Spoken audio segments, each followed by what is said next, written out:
Hey everyone, Tyson the Subaru Specialist from Subaru Prince George here. This is our 2022 Subaru Outback Limited. So one step under the Premier. So this is essentially fully loaded. There is a model above it with a few aesthetic changes and some more options, but this is what people really think is fully loaded when they first say it. Now, it's in the magnetite gray, classic color. Gray never goes out of style. 18-inch alloy wheels. This 2022 happens to be one of our short-term lease enterprise rental buybacks. So it's a 22, it's about 6.5 months old, so it's got some kilometers on it. Kind of falls in that new area between new and used. At the back here, we have those little black circles in the rear bumper. Those are your backup sensors. And they will actually apply the brakes if it thinks you're gonna hit something in reverse between speeds of 1 and 15 kilometers an hour. Great for parking lots. Power lift gate, you can do from the door, the driver's seat, or the key fob. There is also a proximity setting, but it doesn't work while the vehicle's running. Now in the back of the Outback, tons of room, cargo tray, privacy cover, nice tall, wide, and deep storage area. We have grocery bag hooks on either side. The upgraded Harman Kardon audio system, get the little subwoofer in the back. On this side, we have a little storage cubby along with a 12-volt outlet for any charging needs you may have. When the vehicle's not running, you can lock the vehicle and it'll close, or you can just close it.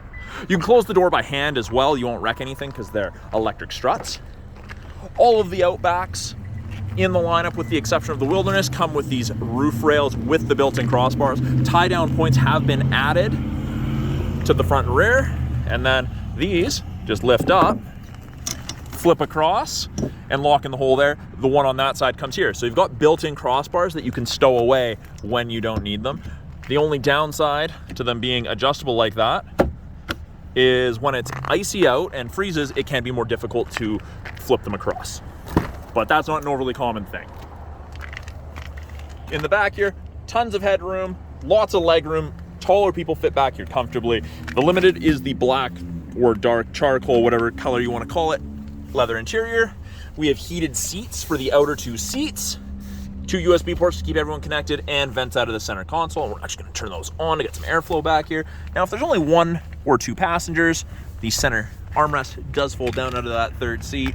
So not only is the person who has to sit in the middle, should there be one sitting in the middle, they also don't get a heated seat, unfortunately. Up front, power windows, locks, mirrors, as you'd expect. 2 position memory settings for your power driver's seat. Now, it won't remember your manual thigh adjustment level or your lumbar support level, but your tilt, the height, the angle of your seat, that is all stuff that will be remembered. On the steering wheel, left-hand side, we have our Bluetooth and audio controls. You can make and take calls, control the volume of the calls, music, make voice commands, accept phone calls, hang up, or decline. Right hand side has our adaptive cruise, so the cruise that follows the vehicle ahead of you at a set distance should you catch up, and you can follow at a closer distance should you want. In the north here, I do recommend 4 bars. Lane centering works above 60 kilometers an hour and will actually give you gentle steering input either way to help keep you in the middle of your lane.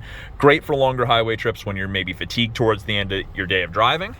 Both of those systems use these 2 color stereo eyesight cameras. Those cameras also do automatic emergency braking, which saves you 10% on insurance here in British Columbia. Bottom right, heated steering wheel. Now, it will not heat between the seam at the top here, so kind of where you're supposed to keep your hands, and it does get really, really warm. And that's nice because today is negative 10 degrees Celsius, which is still warmer than what we've been getting, but it is chilly on the steering wheel. We've got this little screen right here. That's the driver focus system. You can see the little red light going off there. It's trying to scan my face. So what you do with that system is you can scan your face in and it will actually do your memory position setting based on your face. So technician drives your car after doing an oil change, confirm everything's all good. You hop in, scans your face, puts your seat how you like it. It will also tell you if you're not paying attention to the road or if you're drowsy. Very, very handy system to have. You can deactivate it if you're not a huge fan of it. Right below that, our massive tablet of a screen at 11.6 inches. They've kind of broken it into 3 parts.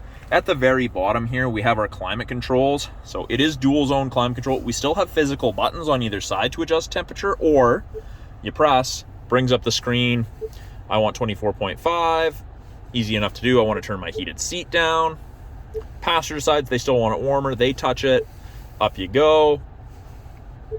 They get out, hit sync, and it goes back to the same temperature that the driver has. Really easy to use. Fan strength's down here at the bottom. Where the airflow is right here. And you get to control where you'd like it. You want max AC. It actually gives you a little indicator on the screen there where the airflow is. So pretty cool setup, easy to use. We have just front defrost. We've got our heated mirrors, back window, and front area of the windshield where the wipers sit, which is invaluable here. We've got the middle section of our radio display or infotainment. We've got our navigation. There's no subscription for the navigation. It's free. It's powered by TomTom. You've got it for life. You can zoom in. Really easy to use. Hit menu, hit search, and you don't have to put in an address. You can actually put in pizza. Easy, really easy to use. It's also our backup camera when you put it in reverse.